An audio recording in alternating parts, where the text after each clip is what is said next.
My name is Grace Whitlow. I'm 29 years old. And this is the story of how I gave everything to my family, only to find out I was never truly one of them. It all started on a quiet Sunday morning, the kind where the light streams gently through the window and makes you feel like maybe, just maybe, the world isn't so harsh.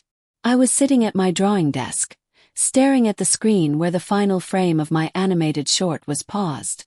My fingers hovered over the stylus, but I couldn't bring myself to move. Not because of creative block, but because of the hollow ache that had been building in my chest for years. I've always been the artsy one. While other kids were out on bikes or playing sports, I stayed inside with colored pencils and sketchbooks, drawing wild worlds filled with magic and meaning. To me, that was real. That was freedom. But to my mother, it was a waste of time. "You can't live in a fantasy world forever," she'd say, clutching her dish towel like it was the only thing grounding her to reality. "One day you'll have to grow up, Grace." My older sister, Hannah, was the definition of what my parents considered successful. Straight-A student, scholarship to a prestigious university, married to Thomas, a rising star at a software company. Every inch of our living room wall was filled with framed photos of Hannah, in a cap and gown at her wedding, holding her baby. There was one photo of me. Just one. I was 5, covered in paint, grinning from ear to ear. I never blamed Hannah. Not at first. She did everything my parents asked and they rewarded her for it. Meanwhile, when I told them I wasn't going to college and instead enrolled in an online 3D animation course, my mother nearly fainted. "Are you serious, Grace?" she gasped. "Everyone in this family has a degree. What do you think this is? Some kind of hobby vacation?" I tried to explain. I told them how animation was evolving, how YouTube creators made a living telling stories and building brands, how I had studied successful animators frame by frame, learning from every detail. But it all fell on deaf ears. "You think drawing cartoons is a career?" Hannah sneered over dinner one night. "We all want what's best for you, Grace. It's not about crushing your dreams. It's about being realistic." Even Thomas chimed in, offering me an unpaid internship at a marketing firm he knew.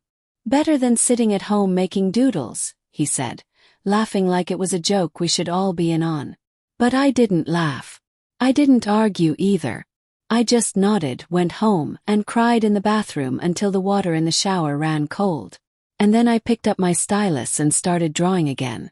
Every frame I created became an act of quiet rebellion. I poured every ounce of my humiliation and rejection into my work. I launched my YouTube channel, Sketchverse, uploading animated shorts about characters who felt like me, overlooked, underestimated, invisible. My first few videos barely made a dent.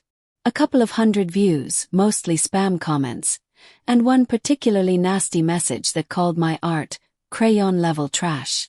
Hannah read that one out loud at dinner. "Oh my God, Grace, did you see this? Looks like it was made on Microsoft Paint." She burst into laughter while Mom gave her that silent, disapproving look, directed not at her but at me. But I didn't stop. I studied late into the night, bought courses I couldn't afford, learned motion design, storytelling, and digital coloring from online masters. Posted weekly. Kept improving. Slowly the numbers climbed. 500 subscribers. Then 1,000. Then 5. I started getting DMs from people saying my stories helped them through hard times. That they saw themselves in my characters. And just when I was starting to feel proud of myself, Hannah found new ways to dim my light. On the same day I announced hitting 10,000 subscribers, she revealed she was pregnant again. A week later, when I signed my first sponsorship deal with a small graphics brand, she hosted a housewarming party for her new home.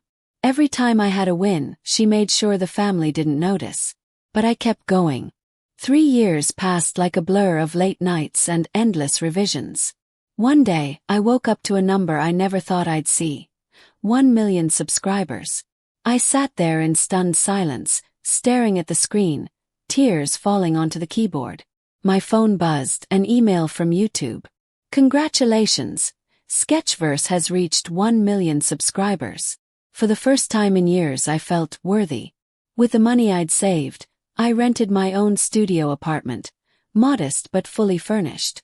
At Sunday dinner, I waited until dessert to share the news. "I'm moving out," I said. Everyone looked up. Even my dad, who usually just mumbled through dinner, put down his fork. "I found a place downtown. I've saved enough from my work, from the channel. It's time." "YouTube pays that much?" my dad asked, his tone edged with disbelief. "It's not just YouTube," I said quietly. "I signed several brand deals. I sell merch now. I'm doing okay." Hannah smirked, but her smile didn't reach her eyes. "Wow, I thought you were still just, making those silly videos." I wanted to be hurt, but instead I smiled. After that, everything changed, but not in the way I hoped. Suddenly, my parents started calling more often. Not to ask how I was, but to mention the refrigerator breaking down, the leaky pipes, the bills piling up. Hannah confessed Thomas's hours had been cut. "We're struggling, Grace. Childcare isn't cheap," she whispered once in the kitchen, drying her hands. "It would mean a lot if you could help." And I did. I sent money. Quietly. No questions asked. I bought school supplies for her kids, fixed my parents' roof, paid their internet bill. I didn't do it for gratitude. I did it because I thought that's what family did. But the more I gave, the less they looked at me like a daughter and more like a wallet with legs.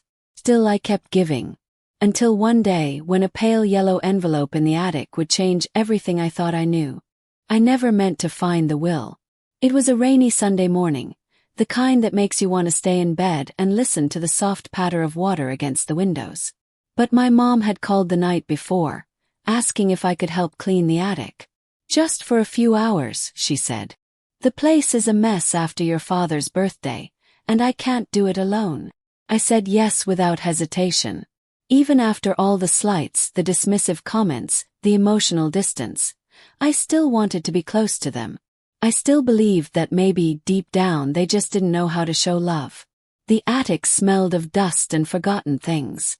Boxes were stacked haphazardly, stuffed with photo albums, outdated appliances, broken toys, and old paperwork. My mom sat on a stool in the corner, pretending to sort through a pile of books, though I noticed her eyes kept drifting toward me, watchful, nervous, like she was waiting for something. I was elbow-deep in a box labeled Taxes and Docs when I found it.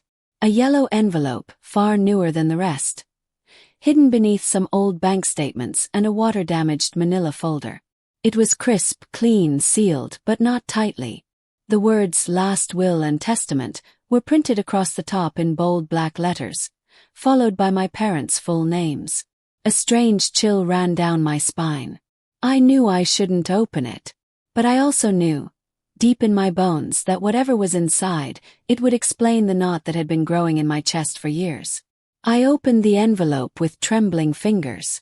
As I read the contents, my heart began to pound like a war drum. Every line confirmed what my instincts had long suspected, but my heart never wanted to believe.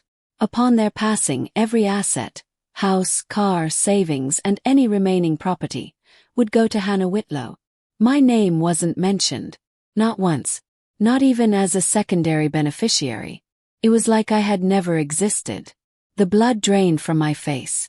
My hands went numb. I stood there, swaying as the world tilted sideways. Years of sacrifice. Years of quiet contributions. The refrigerator I'd bought them last Christmas. The SUV I'd given them for their 35th wedding anniversary. The school fees. The utility bills. The gifts. And now, here in my hands, was the truth. It had never mattered. I didn't hear my mom coming up the stairs. I didn't even notice her until I turned and saw her standing at the attic door, holding a glass of lemonade. Her eyes widened when she saw the envelope in my hand. "Grace, what are you doing?" I looked at her, really looked, for the first time in years. And all I saw was a stranger with the face of a mother I used to love. "What is this?" I asked, voice barely a whisper. "Why is everything being left to Hannah? What about me?" She set the glass down on an old trunk and straightened her back. Her face shifted, first panic, then defense, then something colder. "Hannah has 2 kids to raise. Thomas lost his job. She needs security, Grace.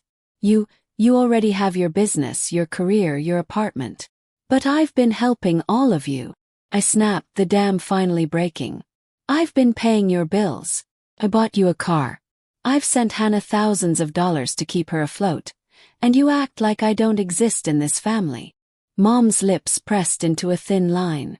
We never asked you to do any of that. That was your choice.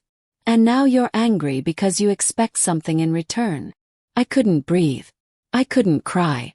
I could only stare. So that's what I am to you, I said hoarsely. A bank account. An outsider who happens to be useful. Behind her, I saw Dad appear at the top of the stairs. He looked exhausted, like he'd aged 10 years overnight. You're overreacting, Grace, he said. This isn't about love or loyalty. It's about need. Hannah needs it more. I laughed. A short, bitter sound. No, this is about favoritism. This is about who you wanted to be proud of. And it was never me. I walked past them both, down the stairs, across the hall, out the front door. Grace, Mom called after me, her voice rising. If you walk out that door, don't expect to come back. I turned one last time. Fine, I said. I won't. I left that house with tears stinging my eyes and my heart pounding like a storm. I had been used, emotionally, financially, spiritually, and now discarded. Everything I had done meant nothing. That night, I sat in my apartment, surrounded by the silence I used to dread. But this time it felt different. It wasn't loneliness. It was clarity. The next morning I canceled every auto transfer I had set up.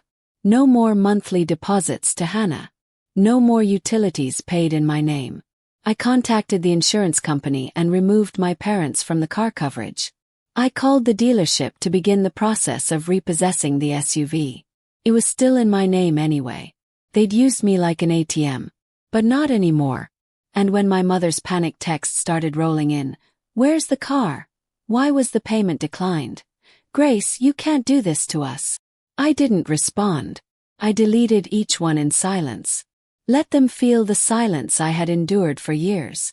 Let them sit in the void they had created. Because for once, I wasn't going to fix it. I didn't cry for them anymore. After the discovery in the attic, and after cutting off every form of financial support, a strange peace settled over me. Not the kind of peace that comes from forgiveness or reconciliation, but the peace of clarity. Of knowing, finally, that you were never the problem. They thought I wouldn't really follow through. That I'd come crawling back with apologies and bank transfers. They underestimated just how much that moment in the attic had broken something inside me, and also how much it had awakened. The following week was a whirlwind. My phone wouldn't stop buzzing with texts from Hannah, Mom, and even Thomas. Some were passive-aggressive. Others were outright accusatory. But the worst were the ones that played the victim. Hannah posted cryptic quotes on social media like, "It's always the ones you help the most who hurt you the deepest." My mom shared old family photos with long-winded captions about how children used to be grateful, how some people forget who raised them. What they didn't expect was for people to fight back on my behalf. It started with a comment under Hannah's post from my cousin Drew. "Wasn't Grace the one who paid for your rent for a year?" Then another from Aunt Valerie. "Funny how quickly people forget who covered the cost of that roof repair last winter." The floodgates opened. Comment after comment, message after message. People began calling them out. Friends, extended family, even strangers who followed my animation work came to my defense. My inbox overflowed with love, empathy, and even stories from people who had gone through similar betrayals. For the first time, I wasn't alone. And I didn't owe them a single explanation. I poured everything I was feeling into my next animation project. It wasn't explicitly about my family, but it was deeply personal. It told the story of a girl made of glass, transparent, fragile, unnoticed, who slowly transformed into crystal under pressure. Harder, sharper, unbreakable. The video went viral. I knew this wasn't just art anymore. This was my voice. With my newfound strength, I doubled down on my goals. I wasn't just a YouTuber now. I was a businesswoman. I formed an LLC, hired a team of artists and writers I'd met online, and leased a bright, sunlit office space that made me feel like I was stepping into a dream. Sketchverse became more than a channel, it became a studio. We signed deals with small television networks, partnered with children's publishers, and even got interest from an international streaming service looking for fresh animated content. Every day felt like a step away from the broken girl my family used to talk down to, and a step closer to the woman I was becoming. I used some of the earnings to buy a home, a modest but beautiful place in the suburbs, with a backyard perfect for a garden and a spare room I turned into an art studio. No one told me what I could or couldn't hang on the walls. There were no sighs, no eye rolls, no backhanded compliments. Just me, the sunlight, and the sound of birds in the morning. And yet, even as I moved forward, my parents clung to the past. When they realized I had repossessed the SUV, my mother left a voicemail that could have shattered windows. "You ungrateful brat," she hissed. "Do you know how this looks? What people will think? That you'd humiliate your own parents like this, over a misunderstanding. A misunderstanding. That's what she called it. Like forgetting your only other daughter exists in your will was some clerical error. Like discarding years of effort and financial support was a small slip. It was never a misunderstanding.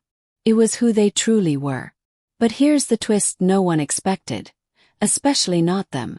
A month after settling into my new home, I was approached by a documentary filmmaker who had seen my viral video about the Glass Girl.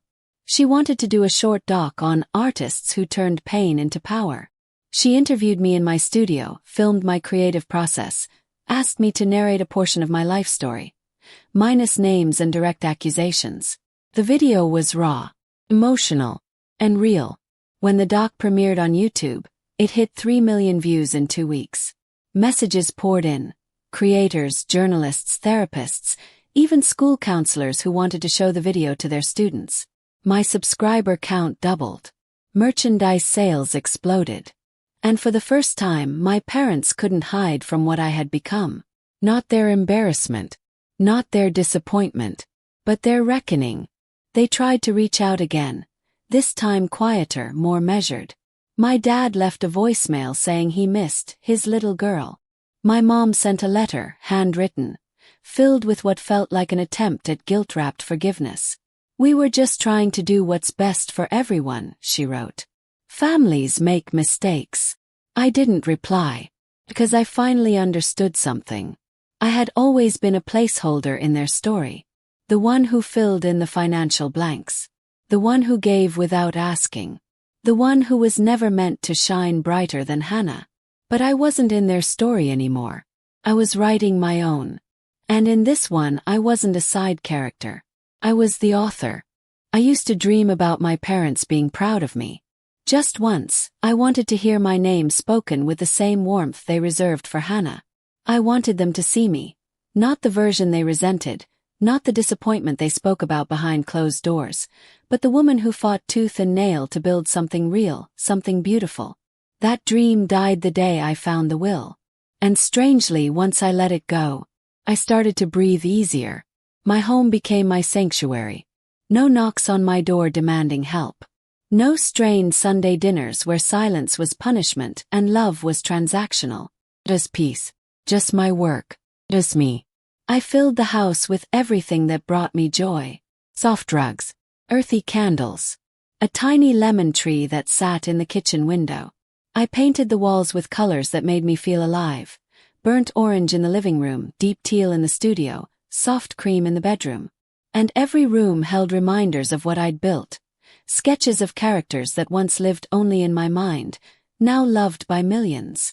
One afternoon, while reviewing contract drafts for an upcoming series deal, I received a message from a name I hadn't seen in months. Hannah. It wasn't a call this time.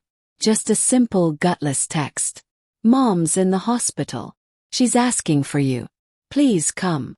For a second I froze. The air around me felt thick.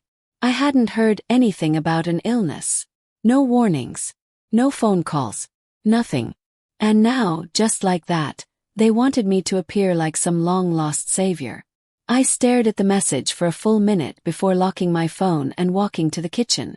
I stood in front of the lemon tree trying to feel something. Panic, sadness, fear. But there was only numbness. For years, I had bent myself in half trying to win their love. Now that I'd stood up straight, they were reaching for me again. I didn't go to the hospital. Not out of hatred. Not out of cruelty. But because I finally understood that showing up for people who broke you isn't strength. It's surrender. The next day, Hannah posted a photo from the hospital.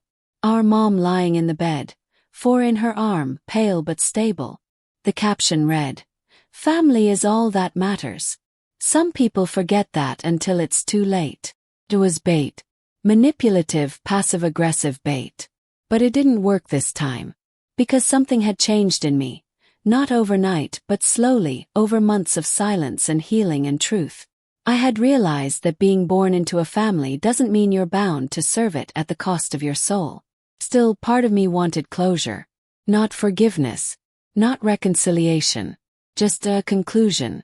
So I wrote a letter. I printed it on thick cream paper, sealed it in an envelope, and mailed it to the hospital with my mom's name on it. Mom. You asked for me. So here I am, on paper at least. I hope you're recovering well. I want you to know that I'm okay. Better than okay. I have a home, a career, a life that I love. A life that I built without your approval, without your praise, and without the inheritance you were so careful to exclude me from. You taught me in your own harsh way how to be strong. But I learned something you never wanted me to learn. That I don't need your love to thrive. I wanted you to see me. You never did. And that's okay now. Grace asterisk. I never found out if she read it. Maybe she did. Maybe she tore it up. Maybe she cried. Maybe she didn't care. But writing that letter set something inside me free. After that, I stopped checking Hannah's social media. I stopped asking our cousins for updates. I stopped wondering if maybe one day they'd realize what they'd lost. 'Cause the truth is, I wasn't lost. They were. They had lost someone who had given them everything. Time, money, love, loyalty, and asked for nothing but to be seen. And now I wasn't asking anymore. I threw myself into my work harder than ever. My team expanded. Illustrators from Brazil, voice actors from Canada, writers from the UK. We became global. Sketchverse Studios started developing an original animated film based on my early characters.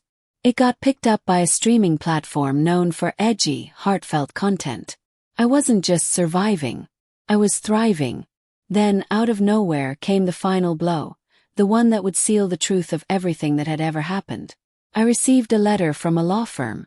A formal, official-looking envelope, hand-delivered to my office. Inside was a brief, cold message. Asterisk to Miss Grace Whitlow.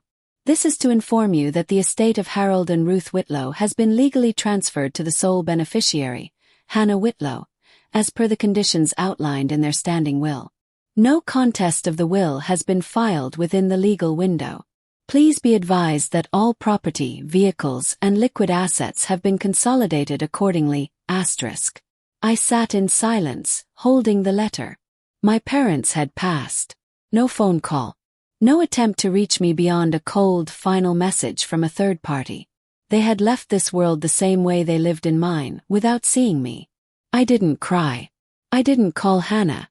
I just took a long breath, walked out of my office, sat on the steps outside, and watched the city skyline in silence. They had chosen. And now so had I. The city skyline looked different that evening. Not brighter, not darker. Just sharper, like I was finally seeing it without a haze of longing. 4 years I'd walked through life with this invisible weight dragging behind me, the hope that one day my parents would turn and say, "We were wrong about you, Grace." But now that hope was dead. And in its place, clarity I never thought possible. I went back inside the studio, greeted by the sound of laughter from the animation room. The team was reviewing the storyboard drafts for our next series, a whimsical, funny but emotionally deep mini-show about a character called Nova, a curious little girl who drew her world into existence. Smiled. They didn't know. Not yet. I hadn't told anyone about the letter. About the final confirmation that I'd been disinherited. That my parents had died without so much as a goodbye. But I wasn't sure I wanted them to know. Because what mattered now wasn't what I'd lost. It was what I had built. That night, I stayed late in the studio. I opened an old sketchpad, the one I used in high school, where I first designed the character that would eventually go viral. Her name was Ember, a tiny girl with fire for hair and a storm in her chest. She was me in every way. I added a new sketch to the page. Ember standing on a cliff, wind in her hair, smiling at the sunrise. No flames. No storm. Just peace. I closed the book and made a promise to myself. No more looking back. In the weeks that followed, the world kept moving. Contracts came in. My studio was invited to speak at a global animation summit. I was nominated for a storytelling award hosted by a major streaming platform. The house I bought started to feel more like a home. Warm, steady, full of laughter and creativity. One morning, as I stood barefoot in my kitchen sipping coffee, I got a message that I didn't expect. Not from Hannah. Not from anyone in my family. But from a name I hadn't heard since high school. Ms. Fenley, my old art teacher. Grace. I saw a video someone shared of your studio tour. I recognized your style before I even saw your name. I just wanted to say, I'm proud of you. I always believed in your gift. It's good to see the world finally does too. My hands trembled holding the phone. It was such a small message, but it hit me like a wave. She had been the first person, maybe the only person back then, who ever told me my art had value. When I was 16 and drawing under the bleachers to avoid lunchroom gossip, she'd sat beside me, watched my shaky sketches and said, "This is a voice. Don't ever silence it for someone else's comfort." I had forgotten that moment. But now it felt like a thread connecting everything. After all these years, someone remembered me for me. Not for what I gave. Not for what I fixed. Not for how convenient I was. But for the girl who just wanted to draw. That weekend, I hosted an open house at Sketchverse Studios. We invited young artists, students, and creatives from around the city, especially those who felt like misfits. We called it the Quiet Creators Gathering. Safe space. Free workshops. Sketch corners. Pizza and soft music. I gave a talk at the end, nervous as hell, but when I looked out and saw dozens of kids who reminded me of myself, I didn't hold back. "I know what it feels like to be ignored," I said into the mic, "to have your dreams laughed at. To be the one people dismiss until they need something from you. But I promise you what makes you different is your superpower. And no one gets to take that away from you. Not even the people you love." Applause echoed through the room. Afterward, a girl named Marley, maybe 13, with huge glasses and a sketchbook clutched to her chest, came up to me and whispered, "I want to be like you." I bent down, smiled, and told her the truth. "You already are." That night, as the sun dipped behind the horizon and my house filled with golden light, I sat on my porch, legs tucked under me, sketchbook in my lap. I drew my parents, not as villains, not as cruel caricatures, but as people. Flawed. Confused. Afraid of anything they didn't understand. I didn't hate them anymore. I didn't feel the fire that used to burn in my chest every time I thought of them. I just felt done. And sometimes done is enough. The next morning I called my lawyer. Asked him to make sure my own will was updated. Completely, thoroughly, with clarity. I left the majority of my estate to the people who built this life with me. My team, a charity for young artists, and the scholarship fund we were launching under the name Ember Rising. Not a single dollar would go toward someone who had only seen me when they needed something. Because I wasn't the family's failure anymore. I was their lesson. It's a strange feeling, being the lesson someone else has to learn too late. I used to wonder what would happen when Hannah finally realized I was never coming back. When the money dried up. When the judgment turned into silence. When the comfortable support system she took for granted suddenly disappeared like it had never been there at all. I didn't have to wonder for long. It happened quietly. No dramatic knock at the door, no begging on her knees. Just a string of emails. "Grace, I know you probably hate me. I wouldn't blame you. But I don't know what to do anymore. Mom and Dad left me the house, but the mortgage is crushing. Property taxes are overdue. The kids are growing fast and I can't afford clothes that fit them. let alone school supplies. Thomas hasn't found a stable job in months. I didn't expect things to fall apart so quickly. I need your help. The old me, the version of Grace who would have sent money without hesitation, no questions asked, might have jumped at the chance to play savior. But that version of me no longer existed. I didn't respond. A week later, she sent another message. This one wasn't asking. It was accusing. So that's it. You're just going to watch your own niece and nephew struggle because you're angry about some stupid piece of paper? Do you know what kind of person that makes you? Selfish. Ungrateful. Cold. Selfish. Ungrateful. It was funny, really, how the people who had benefited most from my generosity were the first to weaponize morality when I stopped giving. I stared at the message for a long time. Then I archived it, stood up, and walked out into the garden barefoot. The grass was warm under my feet. The air smelled of honeysuckle.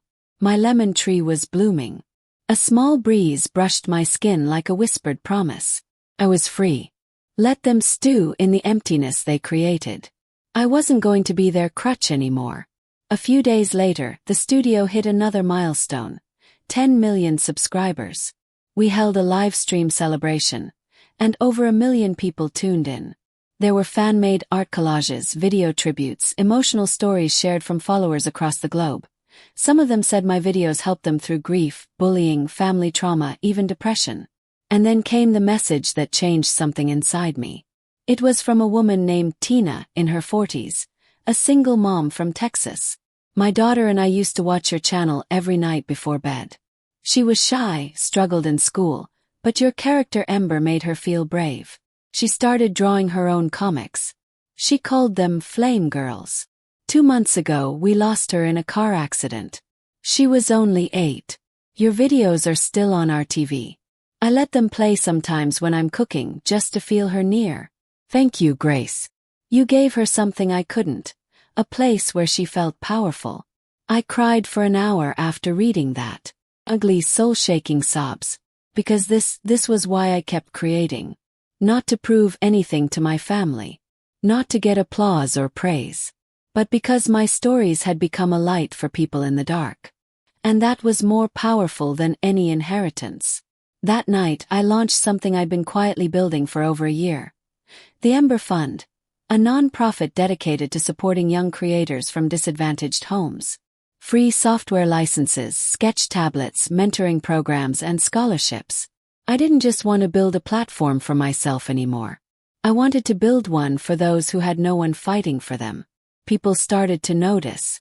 Publications wrote about the fund. Podcasts invited me to speak. Teachers emailed me asking how they could get their students involved. For the first time, I was using my success to create real-world change. Not just pixels on a screen. And then one day the past came knocking again. This time not with a message, but in person. I was hosting a meet-and-greet event for fans in a public art space downtown. Hundreds of people showed up. Young artists, families, kids wearing Sketchverse merch. I had just stepped away for a moment, sipping water near the back, when I saw her. Hannah. Standing near the exit, dressed in jeans that looked like they hadn't been new in years, makeup smudged from what I assumed had been crying. We locked eyes. She started walking toward me. Every muscle in my body tensed. For a second I considered turning and walking away. But something inside me whispered, let her speak. She stopped in front of me, eyes red-rimmed, shoulders trembling. Grace, she said softly, like the name had become foreign on her tongue. I didn't reply. I didn't know how bad things were going to get, she admitted. I thought I'd be okay. I thought they'd be around longer. I thought. Her voice cracked. I didn't think I'd be alone. I still said nothing. Her eyes welled with fresh tears. You were right. About everything. We took advantage of you. We treated you like you were supposed to fix everything. Sorry. I really am. I felt no satisfaction. No triumph. Just the weight of too many years between us. I appreciate the apology, I said, calm and even. But I'm not here to fix anyone anymore. She nodded, shame rippling through her expression. I figured. I just needed to say it. I started to turn, ready to leave her behind for good. But then I paused. There's a scholarship opening next month, I added. For kids who need art supplies. You should apply. For your daughter. Her eyes widened. She nodded quickly. Thank you, she whispered. I walked away. Not because I hated her, but because I finally loved myself more. The day I released my animated short film, I didn't expect to cry. But I did. It had taken nearly 2 years, a full creative team, an endless stream of edits, rewrites, voice recordings, and soundtrack adjustments. But Ember's story, the character I had created in high school, had finally come to life on the big screen. The girl with fire for hair and a storm in her chest was now standing tall in a world that tried to keep her small. And she burned brighter than ever. The premiere was held in a small art cinema downtown. Not Hollywood. Not red carpets. But intimate, real. Filled with people who had followed my journey from the very beginning. My team sat beside me, eyes wide, gripping popcorn. Teachers, students, parents, young artists. Some of them had driven hours to be there. Some had flown in. And when the credits rolled, when Ember stood at the edge of her world, holding her flame high, finally understood and accepted by the people who once feared her, the entire room was silent. Then came the applause. Thunderous, emotional, tear-streaked applause. I couldn't stop the tears that rolled down my cheeks. Not because I had finally made it, but because for the first time in my life, I didn't feel like I was waiting for someone else's approval. I was enough. Had always been. A few months later, the short was nominated for a major award. The studio's value tripled. A major distributor offered us a series deal based on Ember's universe. And Sketchverse Studios officially expanded into a full-scale production company with offices in 3 cities. But none of that compared to what happened one rainy morning in October. I was sipping coffee in the sunroom, flipping through some fan letters, when a plain white envelope slipped out from between the stacks. No return address. Inside was a folded sheet of paper, handwritten in shaky ink. Asterisk Grace. I don't know if you'll read this, but I hope you do. I watched your film. It was beautiful. Cried. I recognized the story before I even realized it was yours. You always had that fire inside you. I was just too afraid of it. I know I can't undo the things I said. Or didn't say. But I want you to know wherever I am now, I see you. And I'm proud. I was wrong. Dad asterisk. I didn't cry. I just held the letter for a long time, pressed it to my heart, and whispered into the silence. I know. Sometimes people change too late. Sometimes they only see the light when it no longer needs their approval to shine. But that's okay. Because this wasn't their story anymore. It was mine. In the years that followed, I built not just a company but a legacy. Sketchverse Studios became a hub for young creatives around the world, especially those who came from families that never understood them. Our mentorship programs expanded. We launched Flame Girls, a comic series written and illustrated entirely by teen artists, inspired by that little girl named Marley who first told me she wanted to be like me. She ended up being one of our best storytellers. And me. Kept creating. Not for recognition. Not for money. But because it was who I was. Who I had always been, long before anyone believed in me. People often ask me now, what would you say to your younger self? And I always smile and say the same thing. Draw anyway. Even when they don't get it. Even when they laugh. Even when they leave you out of the will. Draw anyway. Because the truth is, the most powerful revenge is not anger or bitterness. It's becoming everything they said you couldn't be. And living in a world you built with your own 2 hands. Grace's story reminds us that sometimes, the family we're born into doesn't see us until we no longer need them to. When betrayal cuts deep, healing doesn't mean returning, it means rising. True freedom comes when we stop seeking approval from those who never valued us, and start creating a life filled with purpose, peace, and pride. If Grace's story moved you, share your thoughts in the comments. Don't forget to subscribe to Revenge Echoes for more real, raw, and powerful stories that prove, sometimes silence is louder than revenge.